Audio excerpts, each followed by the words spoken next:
kita berusaha mendapatkan sholat Jumat yaitu ketika sholat Jumat atau sholat berjamaah.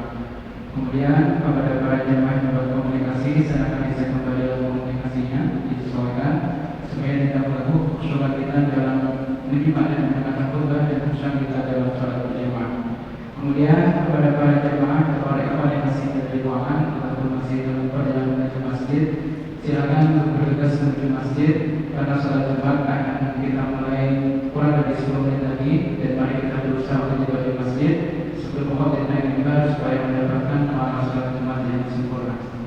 Sekali lagi kepada para jemaah, para ikhwan yang masih berada di perjalanan menuju masjid ataupun masih berada di ruangan, silakan untuk bergegas menuju masjid karena sholat Jumat akan kita mulai kurang dari 10 menit lagi, dan mari kita berusaha untuk tiba di masjid sebelum khotbah naik mimbar supaya mendapatkan pahala sholat Jumat yang sempurna. Mungkin itu saja yang dapat kami sampaikan. Mohon maaf atas segala kekurangan. Barakallahu fikum. Assalamualaikum warahmatullahi wabarakatuh.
Assalamualaikum warahmatullahi wabarakatuh.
Alhamdulillahi Rabbil Alamin. Wabihi nasta'inu ala umuri dunya wad din. Wassalatu wassalamu ala rasulina al-amin Nabiyyil karim Muhammadin wa ala alihi wa sahbihi ajma'in wa man tabi'ahum bi ihsanin ila yaumiddin. Qala Allah ta'ala fi kitabihil karim, Ya ayyuhalladzina amanu taqullaha haqqa tuqatih wa la tamutunna illa wa antum muslimun. وقال يا أيها الناس اتقوا ربكم الذي خلقكم من نفس واحدة وخلق منها زوجها وبث منهما رجالا كثيرا ونساء واتقوا الله الذي تساءلون به والأرحام إن الله كان عليكم رقيبا وقال يا أيها الذين آمنوا اتقوا الله وقولوا قولا سديدا يصلح لكم أعمالكم ويغفر لكم ذنوبكم ومن يطيع الله ورسوله faqad faza fawzan 'azima, amma ba'd. Hadirin kaum muslimin rahimani Allah wa iyyakum jami'an. Alhamdulillah, kita bersyukur kepada Allah Subhanahu wa taala yang telah memberikan segala kebaikan, segala nikmat dan juga kesempatan kepada kita semua, sehingga di kesempatan siang hari ini Allah masih mengizinkan kita semua untuk melaksanakan salah satu daripada kewajiban yang Allah telah tetapkan kepada kita semua, yang lagi-lagi ini merupakan salah satu daripada nikmat yang besar yang masih Allah berikan kepada kita semua. Sehingga sudah sepatutnya bagi seorang mukmin untuk benar-benar mensyukuri atas segala nikmat yang telah Allah Subhanahu wa taala berikan. Di antaranya adalah dengan cara hendaknya setiap kita berusaha menjadi pribadi yang lebih bertakwa kepada Allah Subhanahu wa taala di setiap waktunya. Ketakwaan yang dimaksud adalah seorang berusaha melaksanakan setiap apa yang diperintahkan sekaligus menjauhi setiap apa yang menjadi larangan di dalam syariat. Hadirin kaum muslimin sidang Jumat rahimani Allah wa iyyakum jami'an. Beberapa waktu terakhir ini kita sudah memasuki musim penghujan, walhamdulillah. Dan kita perhatikan beberapa tahun terakhir musim penghujan ini termasuk musim kemaraunya di negeri kita ini tidak menentu lagi. Jika dulu beberapa ahli menyatakan bahwa musim penghujan itu terjadi di akhir-akhir bulan atau di akhir-akhir tahun, di beberapa bulan akhir tahun, maka saat ini sudah berbeda. Di beberapa tahun terakhir ini sudah berbeda. Maka ini membuktikan bahwa sesungguhnya hujan adalah murni kuasa dari Allah Subhanahu wa taala, dan betapa Allah Subhanahu wa taala maha kuasa dengan segala kehendaknya. Selain itu, tidak banyak orang yang benar-benar menyadari bahwa sesungguhnya hujan yang Allah Subhanahu wa taala turunkan adalah merupakan di antara kenikmatan yang sangat besar dan juga salah satu dari tanda-tanda kekuasaan Allah Subhanahu wa taala. Allah Subhanahu wa taala telah mengabarkan kepada kita semua bagaimana proses atau sebagian proses bagaimana hujan ini terjadi.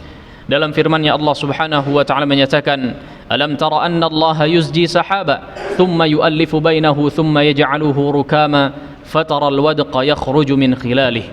Tidakkah engkau melihat bahwa Allah Subhanahu wa taala menjadikan awan itu bergerak secara perlahan, kemudian awan tersebut berkumpul, dan kemudian Allah Subhanahu wa taala menurunkan dari celah-celah awan-awan tersebut tetesan-tetesan air hujan. Wa yunazzilu minas sama'i min jibalin fiha min barad fayusibu biha man yasha wa yasrifuhu amman yasha. Kemudian Allah Subhanahu wa taala juga terkadang menurunkan butiran-butiran es dari awan-awan tersebut, yang mana awan-awan tersebut terkadang berbentuk seperti gunung-gunung yang bertumpuk, dan Allah turunkan kepada siapa saja yang dikehendaki dan dihindarkan dari siapa saja yang dikehendaki. Hadirin sidang Jumat rahimani Allah wa iyyakum jami'an. Di antara kesimpulan dari ayat yang tadi dibacakan adalah bahwa salah satu hal yang wajib diyakini, yang wajib diimani oleh seorang mukmin adalah bahwa hanya Allah lah yang menurunkan hujan. Hanya Allah lah yang mengendalikan hujan. Tidak ada manusia atau makhluk apapun yang mampu dan bisa untuk mengendalikan hujan. Tidak ada yang namanya pawang hujan. Semua itu terjadi hanya dikendalikan dan atas kehendak dari Allah Subhanahu wa taala semata. Hadirin kaum muslimin rahimani Allah wa iyyakum jami'an. Hujan memiliki banyak sekali manfaat. Di antaranya adalah Allah Subhanahu wa taala menyebutkan bahwa hujan itu merupakan rizqi bagi setiap hamba yang hidup di atas muka bumi. Dalam firman-Nya Allah menyatakan, rizqan lil ibad wa ahyayna bihi baldatan maita. Hujan tersebut merupakan rizki bagi para hamba-hamba yang hidup di atas muka bumi. Wa ahyayna bihi baldatan maita. Dan kemudian Allah juga menghidupkan kembali negeri-negeri yang telah mati disebabkan turun hujan di atas muka bumi tersebut. Kemudian Allah Subhanahu wa taala juga mengingatkan kepada kita sebagai kaum muslimin, sebagai orang-orang yang beriman kepada Allah Subhanahu wa taala, bahwa di antara hikmah Allah Subhanahu wa taala menurunkan hujan ini adalah sebagai pengingat bahwa manusia akan kembali dibangkitkan oleh Allah Subhanahu wa taala setelah kematiannya, sebagaimana tanah yang kering yang kemudian dihujani oleh Allah Subhanahu wa taala di atasnya, kemudian hiduplah kembali tanah tersebut dan menumbuhkan tanaman-tanaman ataupun pepohonan-pepohonan di atasnya. Hal ini dijelaskan oleh para ahli tafsir ketika menerangkan di antara ayat yang Allah Subhanahu wa taala firmankan ketika menafsirkan para ulama tersebut, surat Al-Hajj ayat ke-5 sampai dengan 7. Allah Subhanahu wa taala berfirman, "Wa taral arda hamidah fa idza anzalna 'alaiha al-ma' ihtazzat wa rabat wa anbatat min kulli zawjin bahij." Dan engkau melihat bumi ini kering, mati kekeringan, kering kerontang. Kemudian Allah Subhanahu wa taala turunkan hujan di atasnya, hiduplah kembali bumi tersebut menjadi subur, kemudian menumbuhkan berbagai macam jenis tumbuhan yang sangat indah. Kemudian dua ayat selanjutnya Allah Subhanahu wa taala menerangkan, wa anna as-sa'ata atiyatun la raiba fiha wa anna Allah yab'atsu man fil qubur. Dan sungguh hari kiamat itu pasti akan terjadi dan Allah Maha mampu untuk membangkitkan kembali apa saja yang telah mati di kubur. Hadirin kaum muslimin rahimani Allah wa iyyakum jami'an. Pernahkah kita berpikir bahwa Allah Subhanahu wa taala benar-benar ingin menunjukkan kemahakuasaannya dengan menurunkan hujan ini? Bisa kita rasakan ketika musim kemarau tiba, betapa sangat besarnya peranan hujan dalam kehidupan penghuni muka bumi ini. Maka hujan sekali lagi merupakan kenikmatan yang amat sangat besar yang membawa kebaikan dan membawa keberkahan yang besar yang sangat patut untuk disyukuri oleh setiap kita sebagai hamba Allah Subhanahu wa taala. Sangat patut untuk disyukuri oleh setiap muslim. Setiap nikmat yang Allah Subhanahu wa taala turunkan kepada kita, tidak terkecuali di antaranya adalah hujan yang Allah Subhanahu wa taala berikan kepada kita semua. Namun Allah Subhanahu wa taala berfirman, wa qalilun min ibadiyasy syakur. Namun amat sangat sedikit di antara hambaku yang pandai dalam mensyukuri kenikmatan. Sangat sedikit sekali di antara kita yang pandai mensyukuri kenikmatan yang Allah Subhanahu wa taala turunkan. Tidak terkecuali sangat sedikit di antara kita yang benar-benar mensyukuri nikmat hujan ini. Sebagai buktinya bahwa banyak sekali di antara kaum muslimin yang masih melakukan pelanggaran syariat dan enggan untuk taat. Sangat jarang orang yang benar-benar bersyukur atas nikmat Allah Subhanahu wa taala besar.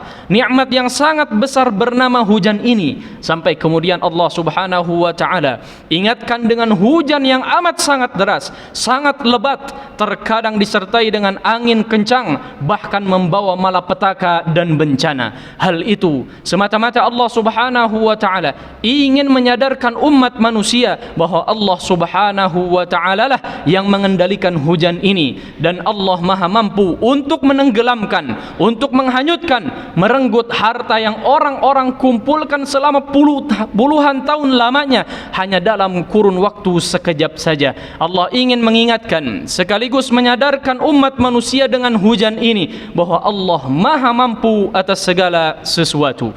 Maka hendaknya setiap kita senantiasa berusaha untuk benar-benar bertakwa kepada Allah Subhanahu wa taala dengan sebenar-benarnya ketakwaan, yaitu dengan melaksanakan setiap apa yang menjadi perintah sekaligus menjauhi atas apa yang dilarang di dalam syariat.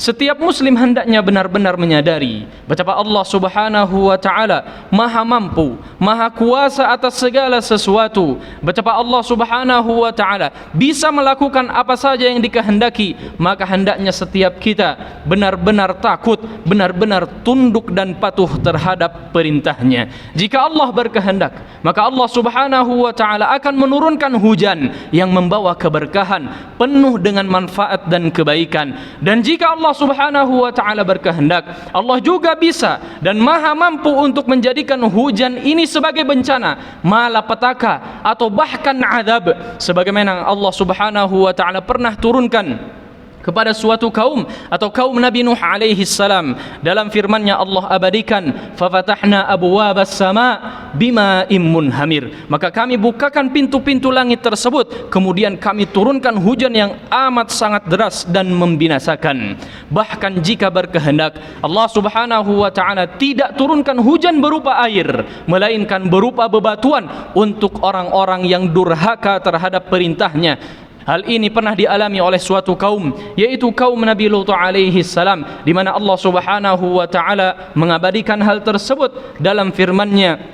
Allah menyatakan, "Falamma jaa amruna ja'alna 'aliyaha safilaha wa amtarna 'alaihim hijaratan min sijil." Setelah Allah Subhanahu wa taala mengangkat negeri tersebut, kemudian menjungkir balikan negeri tersebut ke atas bumi, kemudian Allah hujani dengan bebatuan negeri tersebut yang berasal dari tanah yang terbakar. Nas'alullah as-salamata wal afiyah. Aqulu qawli hadha wa astaghfirullah li wa lakum wa lisailil muslimina min kulli dhanbin wa khati'ah fastaghfiruh innahu huwal ghafurur rahim.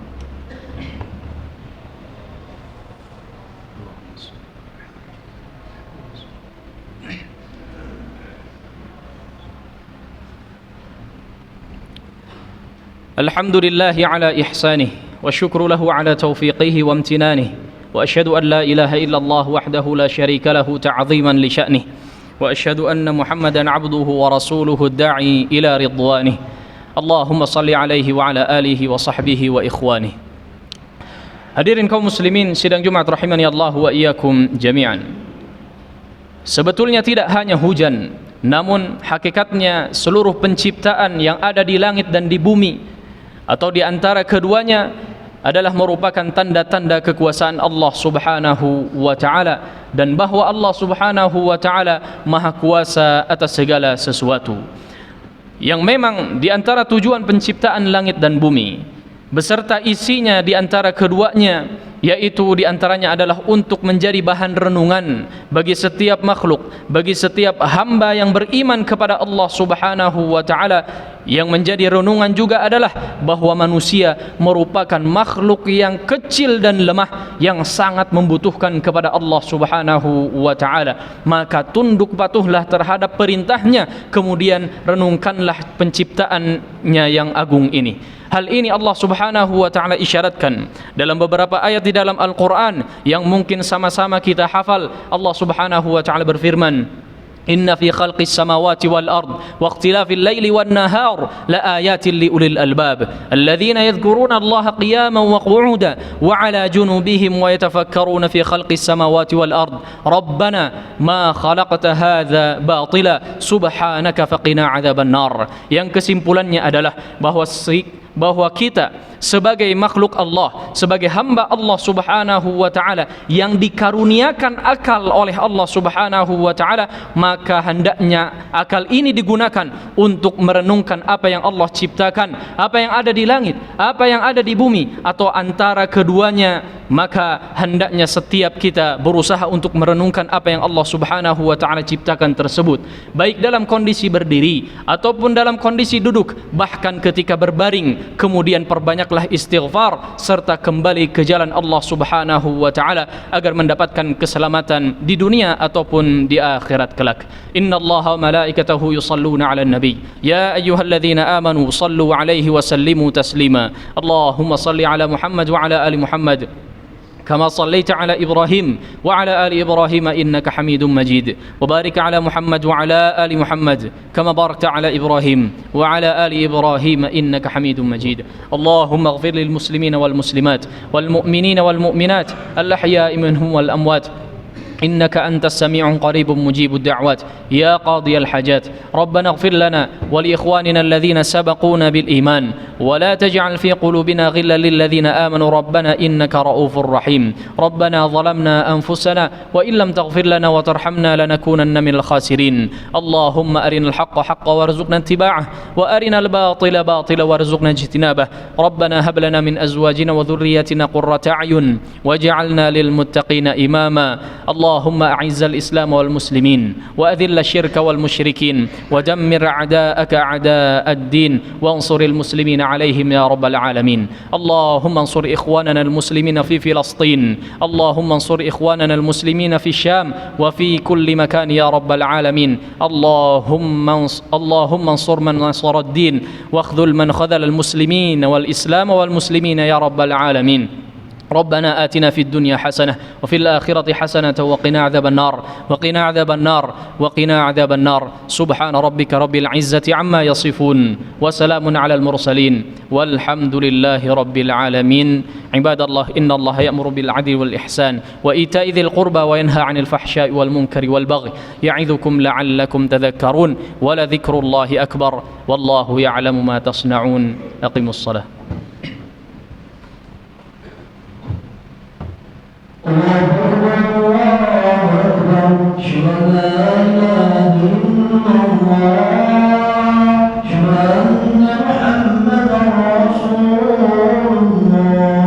حي على الصلاة حي على الفلاح قد قامت الصلاة قد قامت الصلاة. الله أكبر الله أكبر لا إله إلا الله.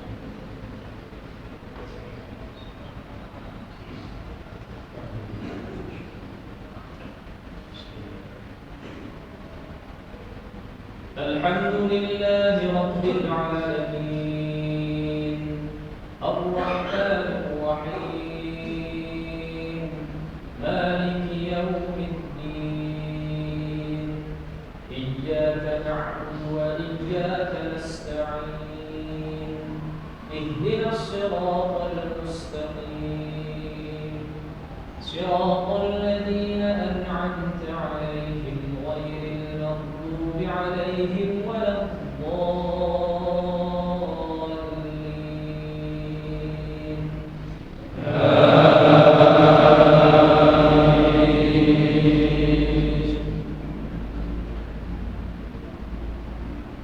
أفحسبتم أنما خلقناكم عبثا وأنكم إلينا لا ترجعون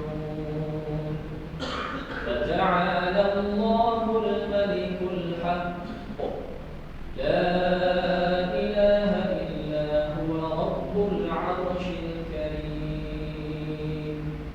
ومن يدع مع الله إلها آخر لا برهان له به فإنما حسابه عند ربه إنه لا يفلح الكافرون. وقل رب اغفر وارحم وأنت خير الراحمين. الله أكبر.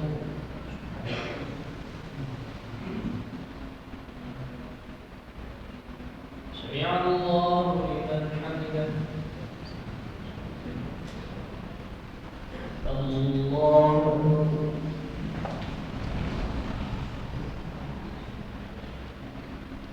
الله أكبر. الله أكبر.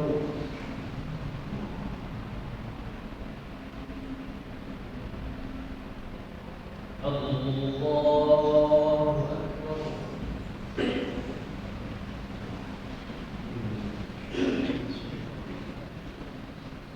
الحمد لله رب العالمين الرحمن الرحيم مالك يوم الدين إياك نعبد وإياك نستعين اهدنا الصراط المستقيم صراط الذين أنعمت عليهم غير المغضوب عليهم ولا الضالين.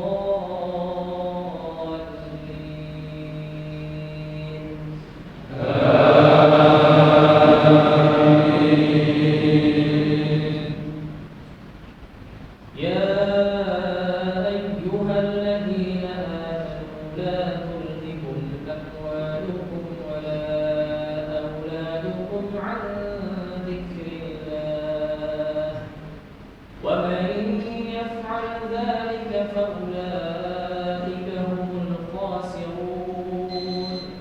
وأنفقوا مما رزقناكم من قبل أن يأتي أحدكم الموت فيقول رب لولا أخرتني إلى أجل قريب فأصدق وأكن من الصالحين. ولن يؤخر الله نفسا إذا جاء أجلها والله خبير بما تعملون. الله أكبر.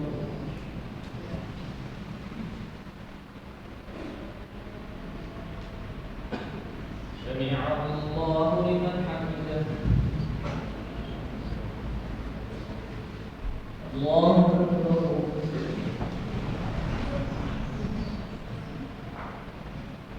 الله أكبر.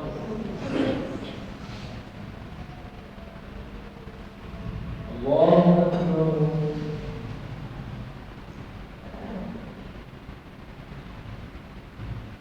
الله أكبر.